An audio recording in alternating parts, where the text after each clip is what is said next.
Templars are consistently very popular DPS choices from patch to patch in the Elder Scrolls Online. Not only do they have great survivability for solo play, they can get very close to their maximum DPS ceiling, even with some easier combat rotation options. With other classes, it seems that gap is usually a bit larger when you swap to an easier rotation style, but due to the strength of the main spammable for Templars, Biting Jabs or Puncturing Sweep being the strongest spammable in the game, you can really simplify a lot of the rotation without sacrificing a lot of DPS. They also have the nice benefit of one of their meta set options being purchasable right out of the gate from guild traders once you are at that gear level cap of 160 champion points. But I'll get into the gear more later in the video. If you're looking to get into some solo Templar play or are a bit newer to the class and want something that explains a little more of the nuance of keeping yourself alive as well, I definitely recommend checking out Deltia's Templar guide. He has some great solo tips, and I always think it's good to get multiple points of view when figuring out the best ways to set up your character. But my guide will be a little more focused on endgame group play, though there is a bit of overlap with the two for sure. I'll have this as well as a couple of other Templar videos linked down in the description of the video.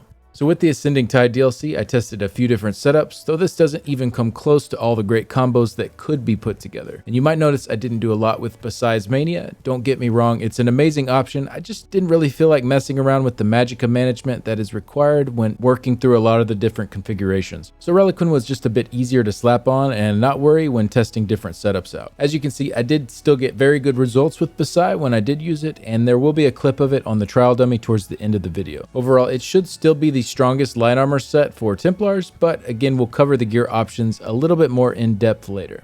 And as with all my guides, remember to treat this as a base to work from. Always tweak your setup to fit your situation and needs. With the recent hybridization of skills to scale with your highest stats, the doors are open to tons of different customization options that can get really great results. So hopefully this video will give you lots of ideas to work with and help you get the most out of your Templar. I'll give some good setups that worked for me, but I'll also try and lay out the groundwork so that you can better decide these things for yourself. So even if your ideal setup isn't here, maybe this video inspires you to figure out something within your build to make it even better. Hi, I'm Skinny Cheeks, and this is my Templar PvE DPS guide for the Elder Scrolls Online. So what will we cover in this video? I'll go through an overview of the hybridization changes, the top races, attribute points, our Mundus Stone, the consumables we can use. I'll go over light armor versus medium armor and the penetration cap and crit damage cap, and some examples of what you'll need to reach those caps when testing on the trial dummy. I'll cover the champion points, several gear combinations, our skill bars, combat rotations, including some easier and some more advanced setups. I'll go through test results for the different combinations that I put together, and then finally I'll show a few clips of some of the builds in action on the trial dummy. And for those of you that have already watched my Necromancer or Dragonite DPS guides, the overview section up through the light and medium armor section will be the same in this video. It really is packed full of some basic build aspects that work for every class. So if you've already seen that and you think you have a firm grip on it, feel free to skip past it to the champion points section. But if you haven't, I definitely recommend watching it. And one last thing before we start, I just wanted to say thank you so much to those that have subscribed to the channel. We just hit 40k subs, and I will be giving away 50,000 crowns in ESO as a thank you when we do finally hit that 50k subscribers mark. So if you aren't subbed and you want to help us get there a little quicker, that would be amazing. Subbing on YouTube is free, and you can always change your mind later if you're no longer interested in the content. With that all out of the way, let's go ahead and get started. So let's talk about the hybridization. The reason I'm combining both the stamina and the Magicka guides into one is because there are a lot of blurred lines now. With skill scaling off your highest resources, it isn't just stamina and weapon damage versus Magicka and spell damage, but you could even go stamina and spell damage or Magicka and weapon damage. Let me give some examples. I could stack fully into stamina, but run food with Magicka recovery, use light armor, use spell damage glyphs and spell power potions, and essentially play my character as what would have traditionally been the Magicka stacking kind of build. You do have to be a little careful doing something like this, as your main resource pool is then much smaller than your off resource pool, but your stats still scale with your highest, and if you mix in a couple of stam skills, generally it won't be too hard to sustain it. This also opens up the door to play into your racial bonuses a little better if you are doing a playstyle that might not be traditionally best suited for your race choice. Setups like this are going to allow you to really play lots of different playstyles on the fly without having to respec your character. So I could play what most would consider a traditional stamina build and a traditional Magicka build in the same piece of content just by swapping swapping gear and skills around. As an example, I could have this setup that I just went through to go for a more Magicka heavy loadout, but then swap over to a different set with weapon damage glyphs on it, change my potions to weapon power potions, change my food, and bam, I'm pretty much fully spec'd back into a loadout that would support a lot of stamina abilities. Really, the main limitations now are your resource pools and how much you can sustain, so you will still need to make choices that allow for the build you want, but a lot more of that can be done now without respecing your character. Of course, there will still be optimal ways to build. There will always be metas, always ways to min-max, but so many of these setups will allow for similar results, and there will be a lot more wiggle room for optimizing in a wider variety of ways for fights within an encounter. I will get into some of the finer details of all of this later in the video. For now, let's go ahead and move on to some of the basics of the build.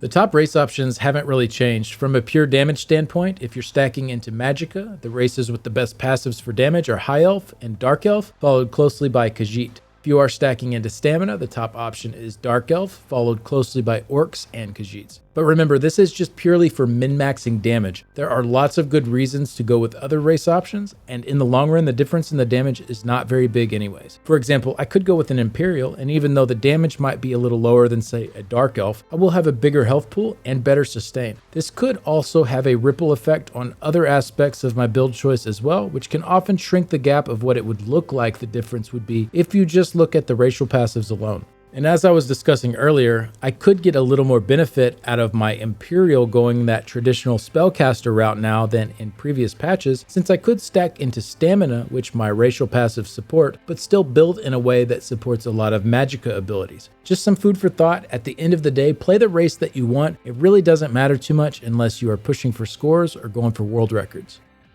For our attribute points, you'll generally want to put all 64 points into either Magicka or Stamina. This is because your skills scale with your highest stats, and your lower of the two stats has no impact on the effectiveness of your skills, only for the sustain. If health is a big concern for you, you can shave off a few points to allocate there, but generally there are other ways you can accomplish this goal, so I wouldn't spend too many on health there. I haven't strayed from 64 points into one or the other in quite a while for a DPS character. And it might also be a good idea to stack into whatever bonus your racial passive gives as well. While it isn't necessary, it will increase your skill damage more to stack as much into one maximum resource as possible. For the Mundus Stone, in most situations the Thief is going to be the strongest option. I rarely swap off of this on any of my DPS characters. The Lover can be a nice option if you find yourself really lacking on penetration. Usually this would be for situations where you are running a medium armor build and your group doesn't have any additional support going to make up for the lost penetration from missing those light armor pieces. Or maybe you're running in some pickup groups without having any idea what kind of debuffs you might be getting from your teammates. But on the other hand, you really can't go wrong with the Thief. Crit chance is always good, and for the trial dummy, it will be the best option as well. Now let's go through the consumables. This section will be a bit more robust than usual. As briefly discussed earlier, the new hybridization of skills creates quite a few additional scenarios for the types of food and potions we might want to use together. So the two examples I gave earlier were each going to opposite ends of the spectrum, but you can mix and match in between them as well based on your skill choices and what kind of setup you need to sustain those skills. So let's start with the food options. If you do need any help figuring out how to craft some of these, UESP is a great resource for the different food options in the game. I always have their site linked in the descriptions of my videos. Let's start with our best options if we're stacking into Magicka. Feel free to skip ahead to the stamina section if that is the route you're going. Foods that add only max Magicka are technically the strongest option if you are confident going without any additional health on your food and you don't need any sustain help for your Magicka or your stamina abilities. Max Magicka plus health food is generally what I'd recommend if you find yourself in that situation though, as it's only 1k less Magicka, but you get a fat 5400 extra health to go along with it. But ultimately, it's up to you in deciding between those. If you are focusing mostly all into Magicka abilities and you're having trouble sustaining them, Ghastly Eyeball is still a great option there. Though again, you won't have a health bonus, so you could be a bit squishy for some encounters. If you need a nice middle ground, Clockwork Citrus or Witch Mama's Potty Brew are also pretty good options. They don't give as much sustain as Ghastly, not as much health as Bystat Food, and not as much damage as either of those, but the difference is pretty small overall and the stats on these are a little more well-rounded. Clockwork is pretty expensive but offers slightly higher stats than Witch Mothers if gold is not a concern. Now we'll stick with stacking Magicka here, but these are some of the newer options we might use depending on how much stamina sustain we need. All of the options we just went through are fine if you are using some stamina abilities, as long as you aren't running your stamina pool dry with those options. But if you do find yourself needing some stamina sustain help, you can now run Bewitched Sugar Skulls or any traditional tri-stat food like the ones you get from your daily logins. These are nice because they still give you a decent bit of health, a pretty good amount of your main resource, and they also increase your off resource as well. This will be mostly if you just need a smidge more help with your stamina sustain, as it doesn't help with your recovery, but having a higher pool with more stamina to work with will also increase the amount of resources you get back from your synergies too. You could also go with a max Magicka plus max stamina food in this situation if you are confident for going the health bonus. And then if that's still not cutting it for your stamina sustain, you can also do the crunchy spider skewer recipe, which gives you max Magicka plus stamina recovery. You might need something like this if you end up with a very heavy stamina skill loadout, but still have Magicka as your main resource. Great option for that scenario, but again, no health on this food, so be careful where you use it.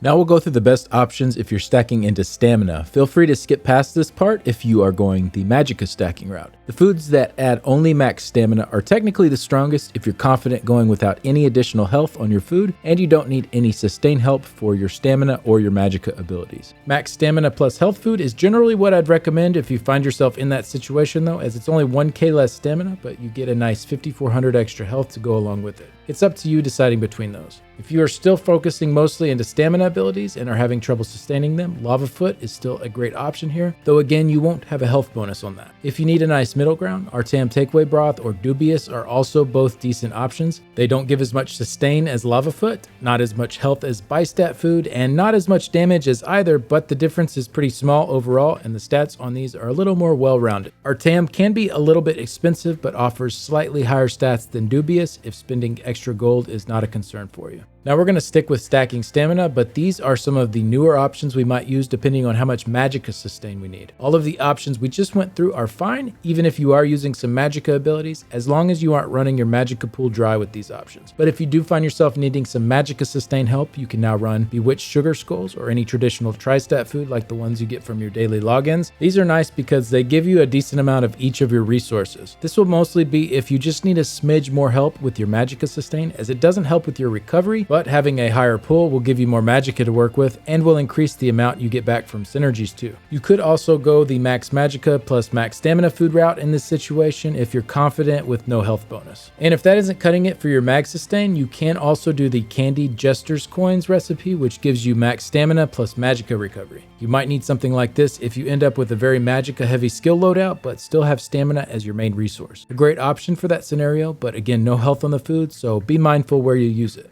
Alright, that's going to do it for the food and drink options. I will make sure to list which kind I used when I show the results from each setup that was tested.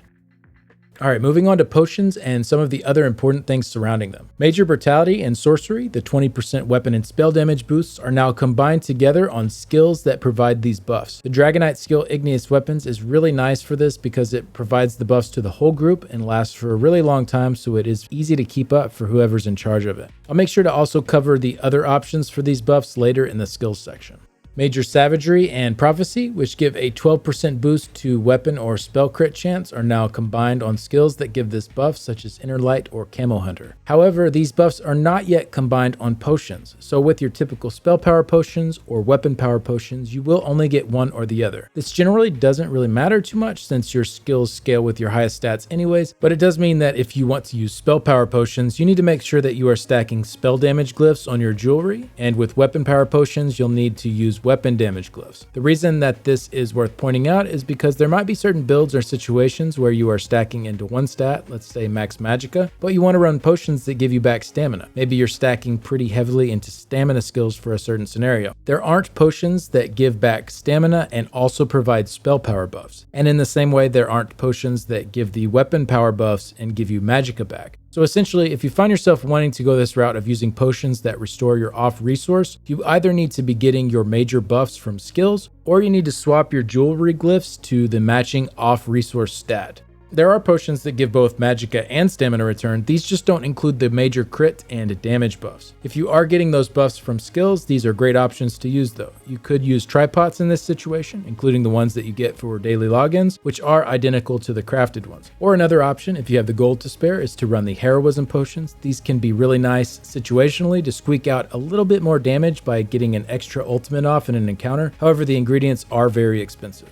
Another interesting option I think, though probably a bit more niche, would be to do the Magicka return plus spell resistance or the stamina return plus physical resistance. This would depend on the content that you're running and what the prevalent damage type is in that encounter, and this is also of course provided that you already are getting your major damage and crit buffs from skills. These are unique resistance buffs, so they do stack with other major or minor resistance buffs you might not already be getting. Probably not a super common use, but still thought they were worth mentioning, and they aren't super expensive compared to a lot of other options. I think it's also worth noting as well that the minor versions of these buffs that come from class passives are not combined. This is Minor Brutality, which comes from Dragonites, Minor Sorcery from Templars, Minor Savagery from Nightblades, and Minor Prophecy from Sorcerers. So depending on what you're stacking, you may need a certain class to help with that buff. Since everything scales with your highest stats now, this does create some interesting scenarios for these classes, especially solo, where you might end up wanting to stack into the opposite damage type of what you normally might on that spec. For example, as a solo Magicka Dragonite, since you have access to Minor Brutality as a class passive, you might want to stack into weapon damage even if you are stacking max Magicka as your main resource. Same goes for a solo Stamina Templar. It might make more sense to stack spell damage instead of weapon damage, since you can boost that up further with your class passive.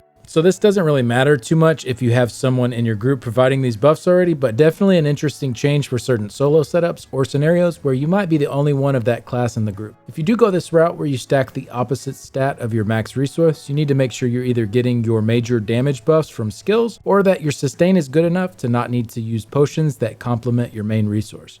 So I hope that makes it a bit easier to wrap your head around the current landscape of potions and the buffs that they give. It is a bit more complicated than in previous patches, but I think I covered most of the common situations here. And again, like with the food choices, I'll make sure to list which potions I used when giving specific test results. Alright, now let's go over light armor versus medium armor. ESO used to be pretty cut and dry, with light armor being for Magicka users and medium armor for stamina users. While there are still passives in those lines that tilt their usage towards those playstyles, these are more based around sustaining your resources and not damage oriented. All of the damage passives from light and medium armor are universal and will be of benefit to a DPS regardless of stacking into Magicka or stamina. So I'll quickly cover the main perks as a DPS for both types of armor. For each piece of light armor equipped, we get 4% increased Magicka recovery and 2% Magicka cost reduction, 1% crit chance, and 939 offensive penetration. For each piece of medium armor equipped, we get 4% increased stamina recovery and 2% stamina cost reduction, 2% critical damage, and 2% weapon and spell damage. So you can see with these bonuses, the only ones that are based on your main stat are the sustain passives. But sustain aside, there's no reason that a Magicka based build can't use medium armor or a stamina based build light armor. This gets more interesting with the Ascending Tide DLC because with skills scaling off your highest stats, you can build towards a more balanced array of skills in your loadout, often making sustain for your main stat a little less difficult since the cost types are more evenly split. So another key thing with light and medium, I think it's pretty interesting as well that they each have a stat with a cap on it. Penetration tops out at 18,200 for enemies that you face in PvE, and crit damage has a hard cap of 125%. So each of these skill lines has a stat that is only beneficial to stack up to a certain amount. Then they also each have a stat that is essentially always useful. There are certain niche situations like running mechanical acuity where your crit chance might become redundant, but for the vast majority of scenarios, you aren't ever hitting 100% crit chance, and therefore you don't have to really worry about having too much of it. And then with medium armor's weapon and spell damage, there's no cap on that, so you don't ever have to worry about having too much of that either. In optimized scenarios, that weapon and spell damage is usually a bit stronger than the crit chance line, so the choice really comes down to those other bonuses. If you need the penetration, light armor is really hard to pass up and will generally perform better than medium. But if you are good on penetration, medium is generally going to be a little stronger, even on Magicka builds, provided you can sustain it. And the same goes with light armor for stamina builds if you do need that penetration and you can sustain it.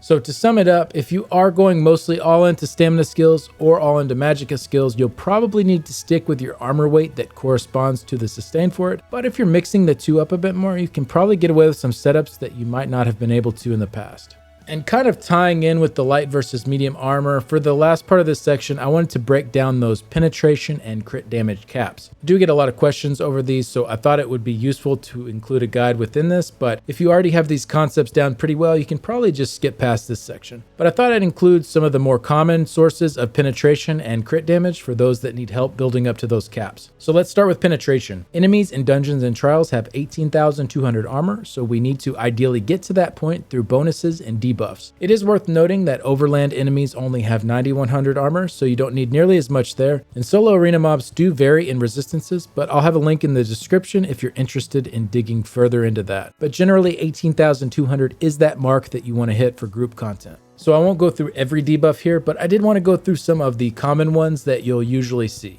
Major Breach reduces the enemy's armor by 5948. Minor Breach reduces it by 2974. If you have a tank using Pierce armor, these are both automatically applied to any enemy that is targeted with this attack. I won't list all of the skills and other sources that can provide these debuffs, but UESP has a great page for buffs and debuffs where you can quickly see every source of them in the game.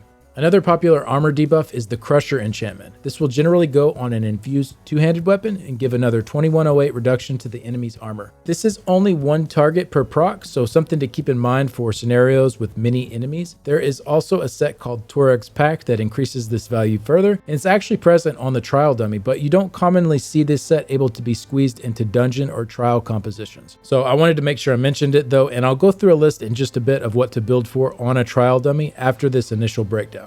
These next debuffs will come from sets that you may or may not have in your group, so you'll definitely want to coordinate that if you are working on some of the harder challenges in the game. Alkosh gives up to a 6k armor debuff, and Crimson Oath gives a 3541 armor debuff. Since the Crusher debuff is single target only, these sets can be really nice to have for AoE packs, even if you are normally already built to hit the penetration cap for bosses. Dragon's Defilement is another nice set for these AoE kind of situations. It gives the Minor Breach debuff that we already mentioned, but it is in an AoE, so like I said, Pierce armor only applies it to a single target, so tank would have to puncture a bunch of targets in a row to get it on all of them, while this set will just apply it to many things at once. So those top three debuffs there are ones you can generally count on having in even a semi-organized group. It doesn't take much at all to keep them up, and if you subtract them from the 18,200 total, that leaves you with 7170 penetration to bring to the table. So we can get 700 pretty early on through our champion points, and then there are some class-specific passes for these as well, like Necros get the 1500 with their Gravelord ability active. Nightblades also get 2974 when flanking. Aside from those, Maces and Mauls give 1650 and 3300. The Sharpen trait gives 1638 or 3276 depending on if it's a one-handed or two-handed weapon. Light armor gives 939 for each piece equipped. Certain sets have bonuses that are usually 1487 penetration, and Wood Elves have a unique racial passive of 950 penetration.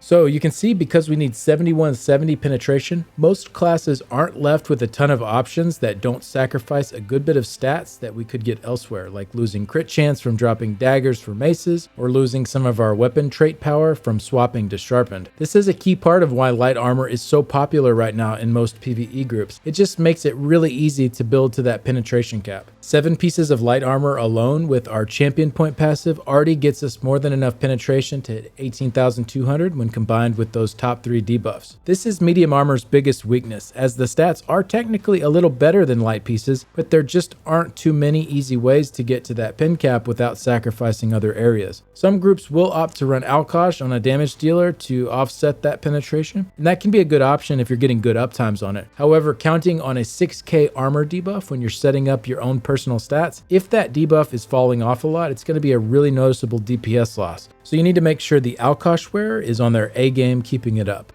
Before we move on to crit damage, let's quickly go over what is on the trial dummy and what you need to bring there. So it does have Major and Minor Breach, and as I mentioned earlier, the Torag's Pact infused Crusher enchantment is on there. This also has the Alkosh debuff applied. However, it is an old version of Alkosh before they buffed it up to the 6k armor shred, so this only takes off 3010 armor instead. So if we subtract those off of there, we end up with 3212 penetration that we need to bring. This is why you often see that you can work in more medium armor on the trial dummy stuff, because there is less ground to make up than your typical dungeon or trial scenario. And especially on Nightblades and Necros, since they have pin in their class kits. So building for a trial dummy is more comparable to having some additional help with pin in a dungeon or trial. And like I said, these aren't all the sources for penetration bonuses and debuffs, but these are some of the main ones that you'll generally see. So I hope that helps for those that may have been a little confused on how much penetration they should be bringing.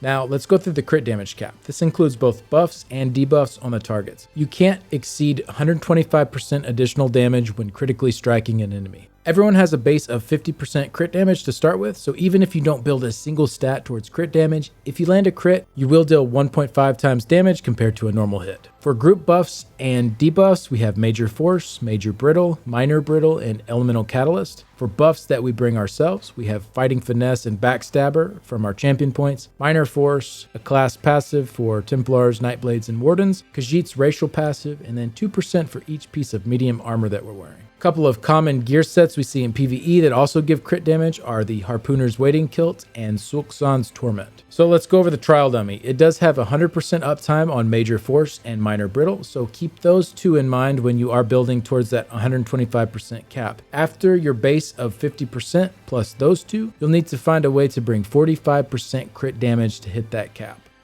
Alright, now let's go through the champion points. For most cases, we'll be running Master at Arms, Deadly Aim, Biting Aura, and Backstabber. If you are finding yourself over the crit damage cap, it will be good to swap in Thaumaturge in place of Backstabber. That will really just depend on your situation, whether you're in light or medium armor, and in a trial you might have additional crit damage debuffs like Elemental Catalyst, so make sure to refer back to that crit damage from earlier in the video if you're trying to work on building to the crit damage cap. In most of my parses on the trial dummy, I was using Thaumaturge there instead of Backstabber.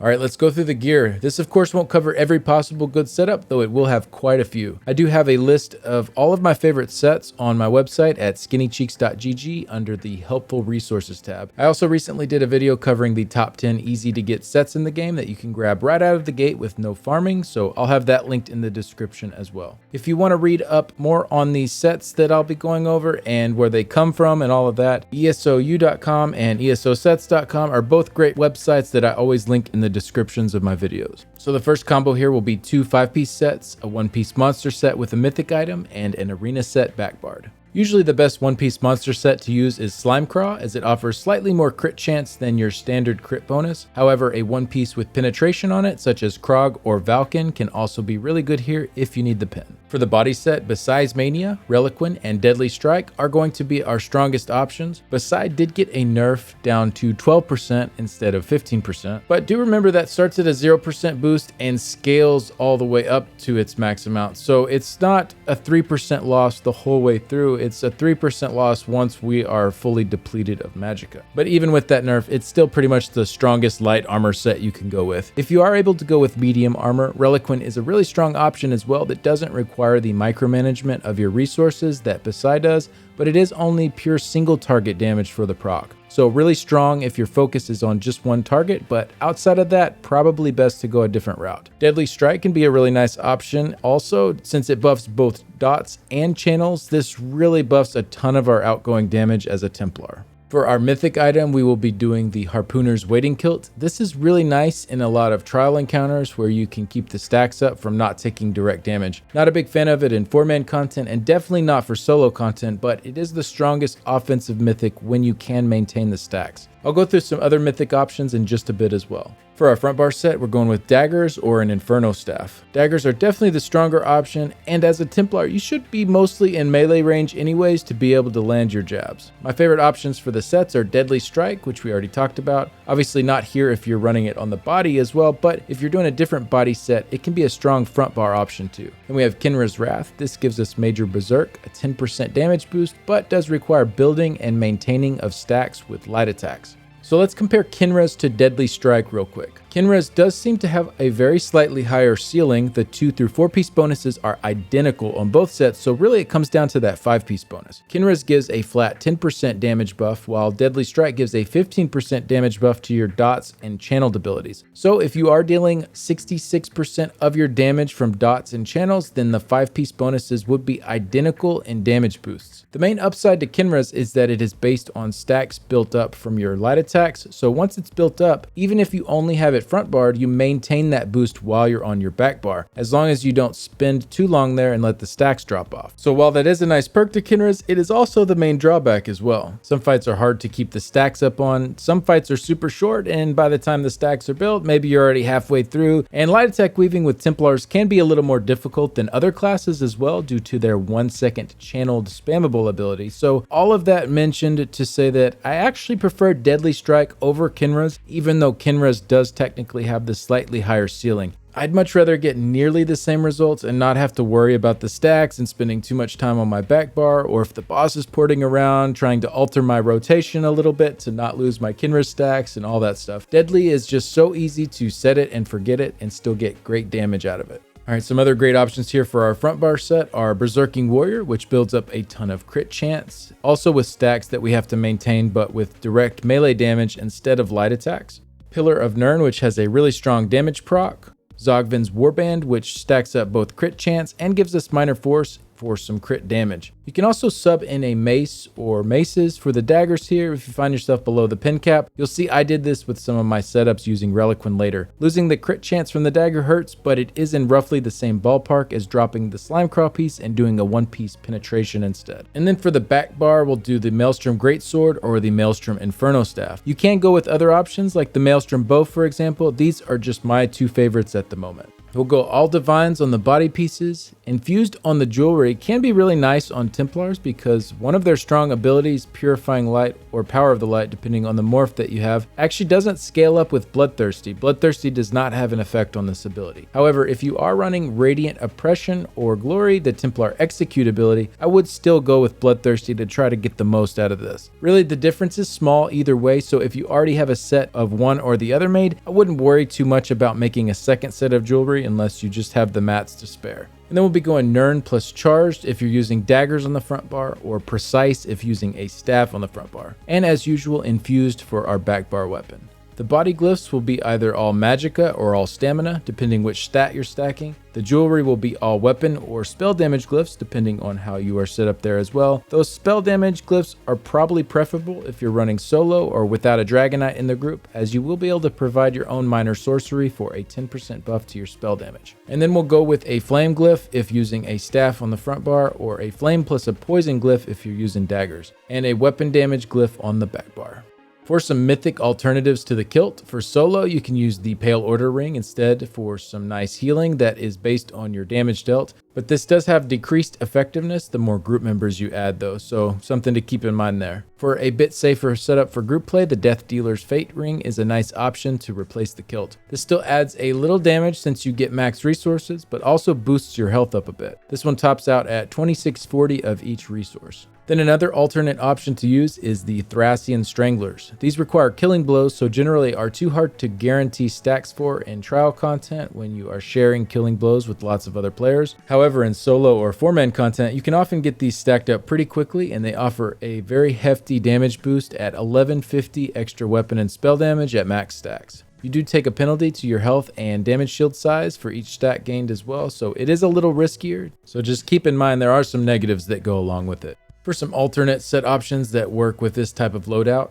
Alkosh, Zins, Martial Knowledge, Master Architect, and War Machine are probably the most popular support options that are sometimes worn on a DPS character. I didn't put Elemental Catalyst here as Templars usually don't wear that with their skill loadout. It doesn't really make a lot of sense there, and generally best on another class for Elemental Catalyst. Some other really good sets here situationally are Sulksan's Torment if you can keep up the bonus, which requires dying enemies to activate. Azurblight Reaper and Plague Break are great for AoE encounters. False Gods or VO if you need some sustain help. These can be especially especially nice if you are building into the opposite stat. So say I'm fully stacked into stamina, but I want to go with a full mage type of setup or vice versa. Even though your main resource pool that you're using will be small, this can help make it possible to sustain a ton of skills that cost that resource still. Obviously, it would usually be better to just stack in the main resource that you're using, but maybe your race choice has the benefit of the opposite stat, so just another cool option that comes with this patch. Mantle of Sororia is still decent if you're stacking Magicka, and it is a more stationary fight. And Twice Fanged Serpent is not as common here, but if you find you're missing a lot of pen and don't want to change Mundus Stones often, this is a ton of extra penetration for the 5-piece bonus. Some other great options, Mother's Sorrow, Leviathan, and Medusa are all easy to get options that provide a nice amount of crit chance. Ward Maiden is also a very nice overland option if you're going with a Magicka heavy skill loadout. Okay, this next setup we'll look at is very similar, except instead of a 1-piece monster set plus a mythic, we'll just use a 2-piece monster set. Narayaneth is one of my favorites on Templar because it has a chance to proc from direct damage, and our main spammable deals 4 instances of direct damage in 1 second. But there are tons of fun options to run here depending on what you're trying to work on. People often ask what is the best monster set for X class, and while some do tend to be better on some classes than others, it's really more about what you're using it for. And then everything else on this setup is the same as combo number 1. Alright, moving on to this third combination here. This is sometimes called the 5-2-2-2-2-1 setup. It's basically one 5-piece set, a 2-piece set, usually one that gives crit or pen, a 2-piece monster set, 2 arena sets, and a mythic item. So same monster set options as before, and Harpooner's still the strongest offensive mythic that we can run. Then we can do any 2-piece set in the game that has crit chance on it, or you can run one with penetration if you find yourself under the cap. Then for the 5-piece set, we only have room for one here. Relequen, Bahsei, and Deadly Strike are probably my favorites there. And then for our weapons, Blackrose Prison Dual Wield on the front bar, and the Maelstrom 2-hander or Inferno Staff on the back bar. You can go with other arena options as well. These are just my favorites right now. One thing I really like about this setup is because we have a full monster set and we can use any set for that 2-piece bonus we're getting, we can really customize our light versus medium pieces to the exact amount we want. For example, if I wanted to run Relequen but still needed a fair amount of pen from light armor, I can go with light on my monster set, a light set for that 2-piece bonus,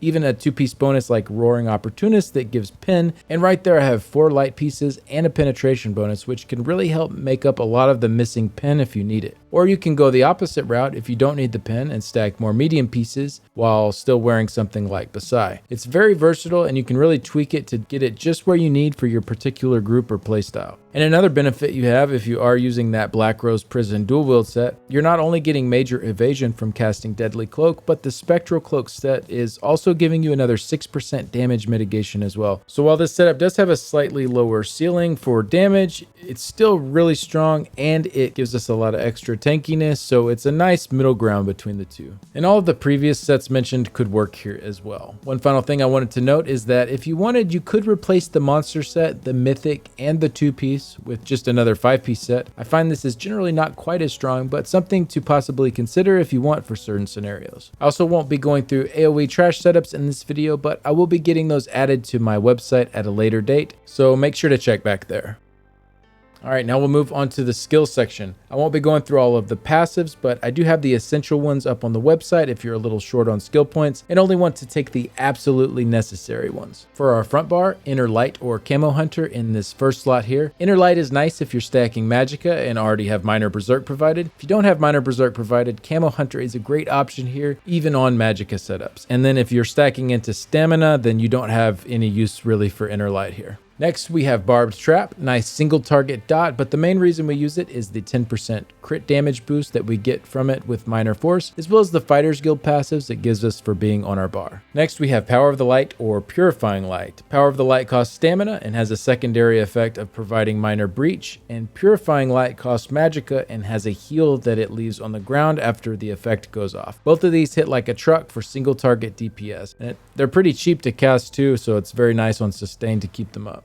Next up, we have our main spammable, Biting Jabs or Puncturing Sweep. Jabs is the stamina morph that also gives us Major Brutality and Sorcery for 10 seconds after each cast, and Puncturing Sweep is the Magicka morph that gives us a really nice amount of healing based on the damage that we deal. Both options can be really good depending on what you're doing and what you can sustain, but I found the Magicka morph to be a bit more difficult to sustain due to the amount of other Magicka costing skills that we usually have in our kit, but both are really good options. Biting Jabs is super nice because it frees us up to use whatever potions we want since it gives us both brutality and sorcery, so even if there isn't a DK in the group casting igneous weapons, we can still easily provide this buff for ourselves. These also both proc our Burning Light passive, which hits super hard. Even without this, they would be the strongest regular spammables in the game, but with this, Templars far and away have the strongest spammable of any class. So this next spot is a flex spot. We have a few options here. We can just run any additional Fighter's Guild ability here if we don't want to mess with keeping anything extra up and just want more passive damage. Solar Barrage is an okay AoE dot that gives 100% empower uptime to increase our light and heavy attack damage. This also works well on the back bar if you want to use it there with some of the rotations. And then we have Radiant Oppression or Glory. This is our execute ability. I wasn't really able to sustain it when testing on Templar, but it could still be good when stacking into stamina for fights that might have a quick execute phase, or if you do find yourself being able to sustain it. For Magplar, I definitely think it's still a great option here. I didn't personally use it on my DPS testing as it is kind of in a weird spot on dummy testing where it doesn't really add a lot of overall DPS from just slotting something else. I do think it shines a little better in actual content where many encounters you want to get through that execute phase as quickly as possible, and this is really good DPS for the last 20% of the fight and absolutely insane DPS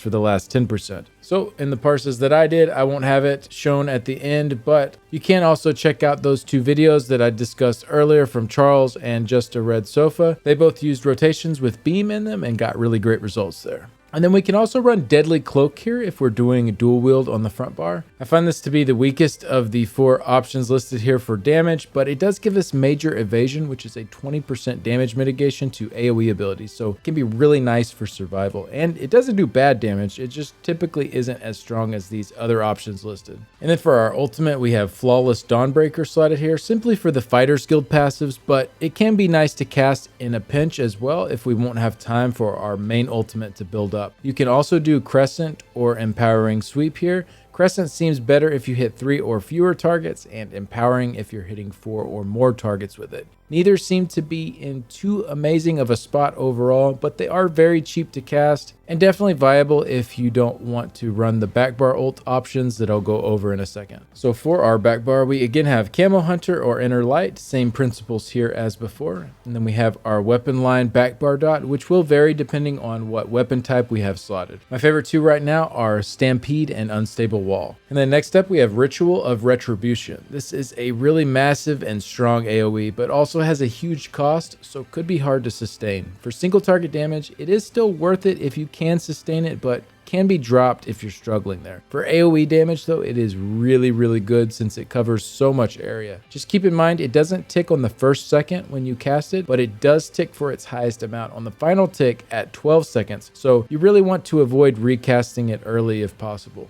Next up is Blazing Spear. This is probably our strongest class dot for single target damage. The dot it leaves behind is nothing too crazy, but the upfront hit when it lands is really good, and it also procs our Burning Light passive like our jabs do. So when you add in the upfront hit, the dot, and the Burning Light proc all together, this does really crazy high damage. Definitely feels like a must run for both Magicka and stamina stacking situations now. Then we have another flex spot, which I'll go over some good options for when we go through the notes. Like I mentioned earlier, we can also move Solar Barrage here if we are not running it on our front bar, but if we need some sustain help, Restoring or Channeled Focus are both really good options to run. They are pretty densely packed skills. They not only give Magicka or stamina sustain depending on the morph we go with, but they give us our major resistances as well and a heal over time if we're standing inside the rune. And then finally for our ultimate, we're generally running Shooting Star here if we can keep the boss in all of the ticks of the damage. Fiery Rage is another great option that costs a little more but gets all of that damage out of the way in a quicker upfront burst. You have to be slotting a Destro staff on the back bar to gain access to this one though. And then if you do happen to be doing a bow on the back bar, you could still run the Ballista ult. It isn't anything too crazy, but it can be nice for a quick burst fight if that is the weapon you're going for on your back bar.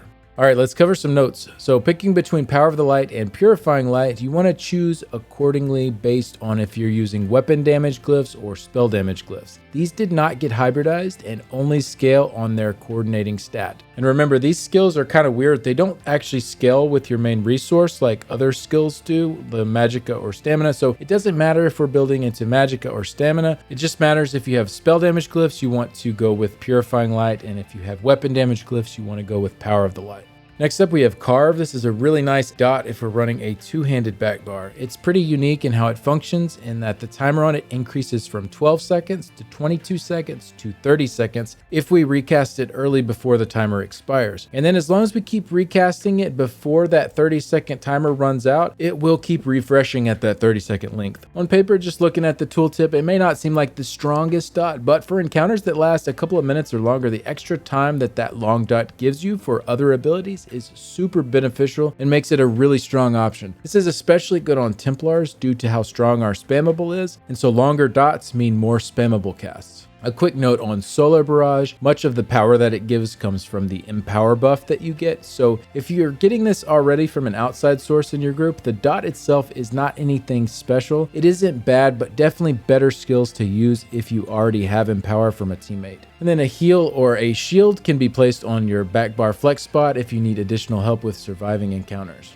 For a lot of the setups I tested with, I used heroism potions to get back my ultimate a little quicker. If you go this route, or if you're running tripods or other potions that don't have your major buffs on them, you'll need to make sure that you have Inner Light or Camo Hunter on the front and the back bar for the major crit chance buffs, and then use Biting Jabs, Degeneration, or a teammate casting Igneous Weapons for the major weapon and spell damage buffs. And then we're free to use whatever potions we want. If you are running Medusa or Zogvin, or you're already at the crit damage cap, maybe you are a Khajiit, you can drop Barbed Trap for another skill that you might want, like a stronger AoE dot. Though Barbed Trap is fairly good for single target damage, so it is a nice route to go for the 10% crit damage if you need to get it from somewhere. Next up we have Caltrops. This is a nice long 15-second AoE dot. It isn't anything too crazy for damage, but it can help you take some pressure off your Magicka usage by having an extra stamina costing dot. The Razor Caltrops morph can be really good here too if you need Major Breach. Not really probably needed in most group content, as there are plenty of other ways to get this debuff, but could be especially nice for solo play. Repentance can be a nice skill to slot situationally for some more sustain. And then finally, if you aren't as concerned about maxing out single target DPS, you can remove Power of the Light or Purifying Light and just add in another Fighter's Guild skill for the passive damage. These are pretty cheap, so dropping these and spending more time using your main spammable will cause sustain to be a little worse, but it can still be a strong option for sure. Just keep in mind that this skill is generally how we keep up our minor sorcery, since it is in that skill tree, so you'll want to make sure you have something else slotted from that line, like Solar Barrage, if you are in charge of keeping up that buff or if you're solo. This option works especially good if you have a set like Deadly Strike as well, since Deadly doesn't boost Power of the Light or Purifying Light anyways, but it will be boosting our jabs. All right, let's move on to the rotations. The first we'll cover are a couple of the easier static rotations, and then I'll show a longer, more advanced version after that. I won't be covering dynamic options in this video. I'm not a huge fan of them on Templar because of jabs being a channel, and I really hate bar swapping off of jabs casts. It feels really awkward, but the videos I mentioned earlier from Charles and Just a Red Sofa both offer some dynamic options if you want to check those out. So like I said, we'll start with the two easier static rotations first. The opening for these is pretty simple and straightforward. Just cast our ult, Barbed Trap, and then start our light attack weaving with a cast of Power of the Light or Purifying Light. I will be using Biting Jabs and Power of the Light to mark the diagrams here, but feel free to swap those out for Puncturing Sweep and Purifying Light whenever you see those pop up, if those are the skills that you're using.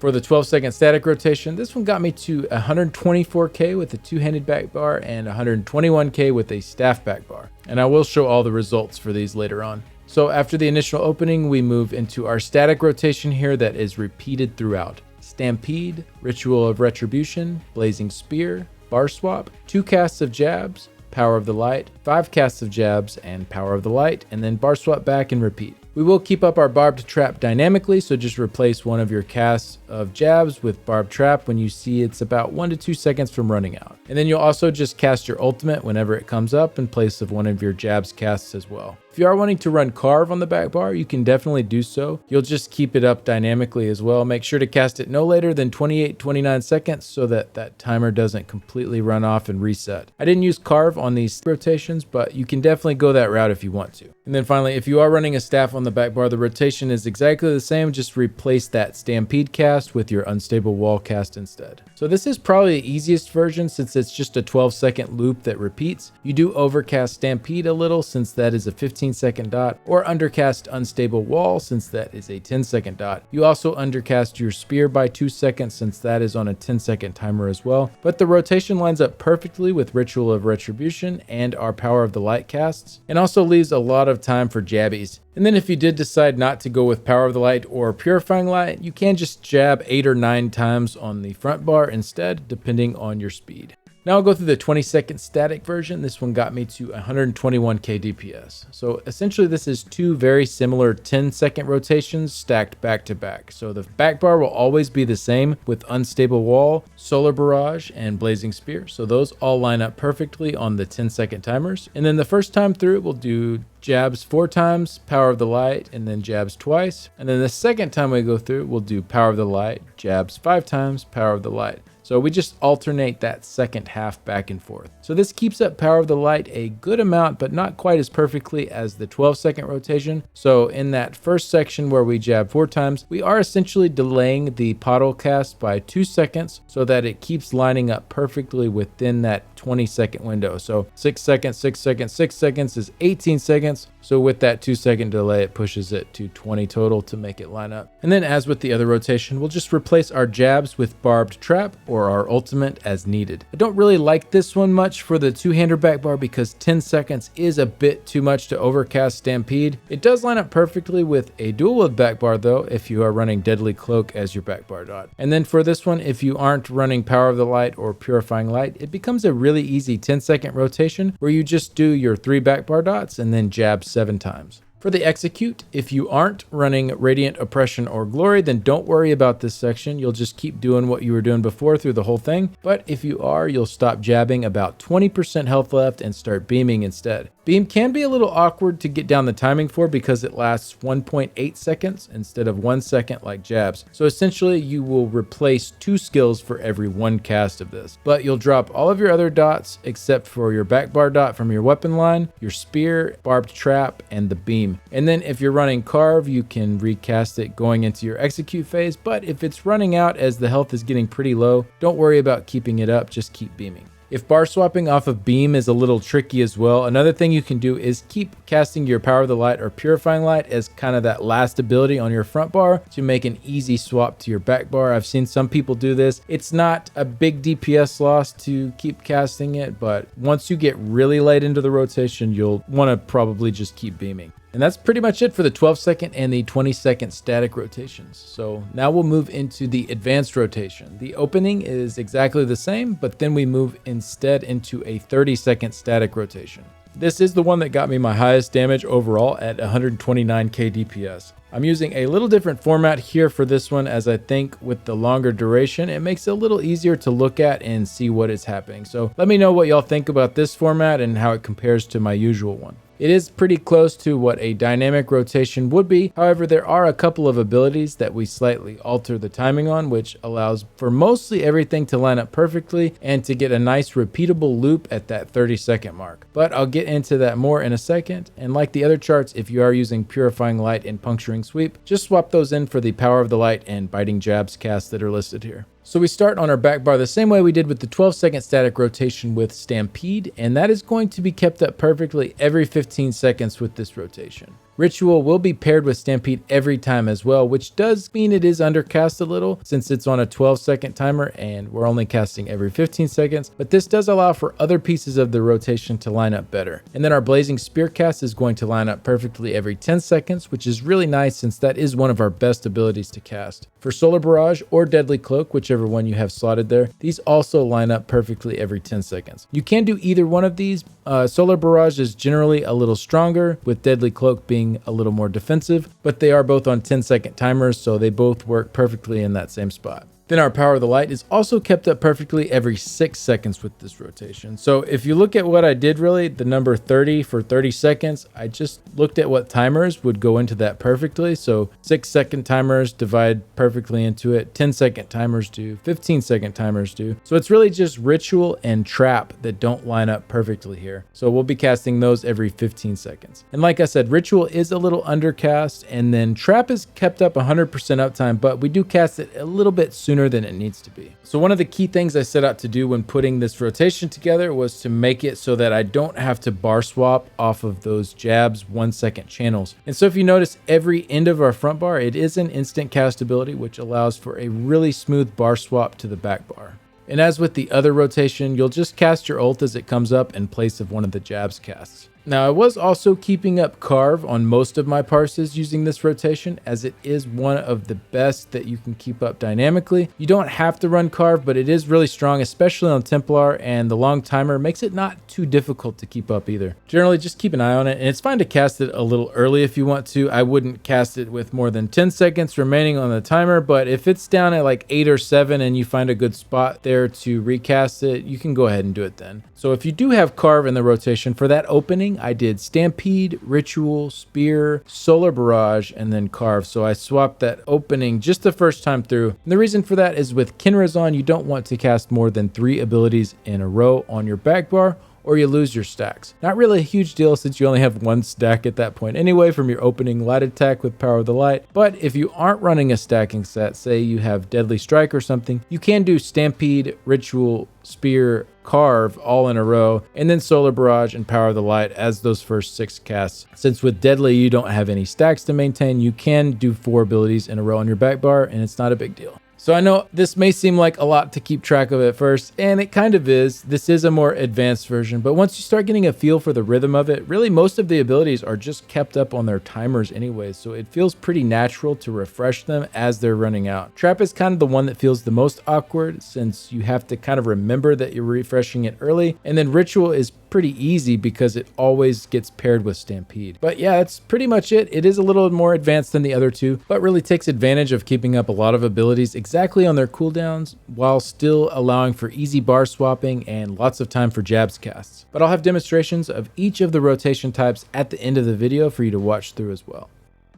All right, now I just wanted to quickly talk about the test results. I won't go through each of these individually, but I do have this linked on my website, and if you go to the Google spreadsheet, you can actually click on each one and get the full combat metrics report if you want to dig a little deeper through the results for each setup. But I did list here all the sets that were used, the resource I was stacking, which rotation I was using, the food, the drinks, the potions. Lots of good options here that get more than high enough damage numbers to do any level of content in the game. And as I mentioned earlier in the gear section, even though Deadly Strike did perform slightly under Kinra's for me, I still prefer it for like 90% plus content in the game. It's just so much easier to manage, and it's close enough where I'd rather just not have to mess with the stacking of Kinra's, but ultimately up to you and what you're comfortable with. Generally, what I've been finding is that whether you stack into stamina or magicka, you have a little bit of leeway with your potion and food selections to use the opposite resource a bit heavier, though never quite as heavy as if you fully stacked into that resource. So tweak your food choices, tweak your skills. There are plenty of good ones to get it just right for you where you can comfortably sustain it and still get good results. One thing I will mention for Templar though, specifically building into a magicka build and using a staff on the back bar, I found it was really tough to sustain. Building Stam with the staff back bar, however, felt really great because our main spammable costs stamina, but we have plenty of magicka abilities to balance that out. However, when you are fully loaded with all magicka abilities, it can be pretty tough. Probably not as bad in group play with more synergies going around, and if you're a race that helps with sustain a little bit better, I'm sure that would be nice, but something to keep in mind when you are getting this set up.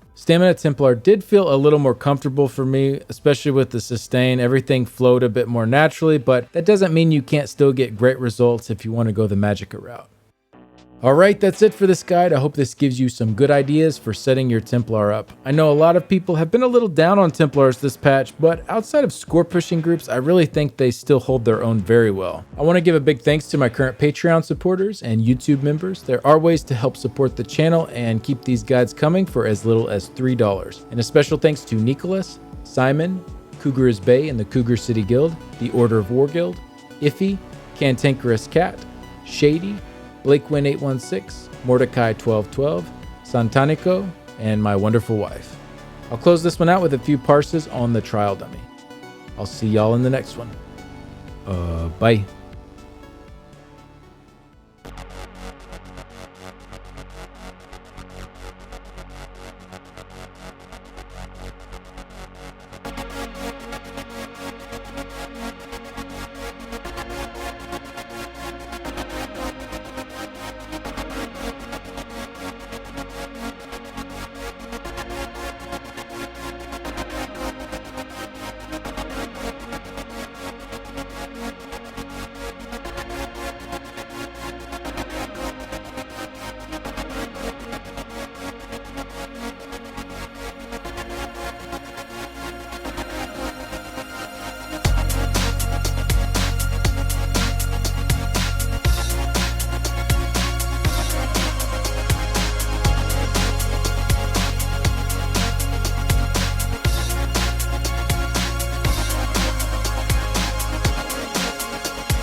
$1.80.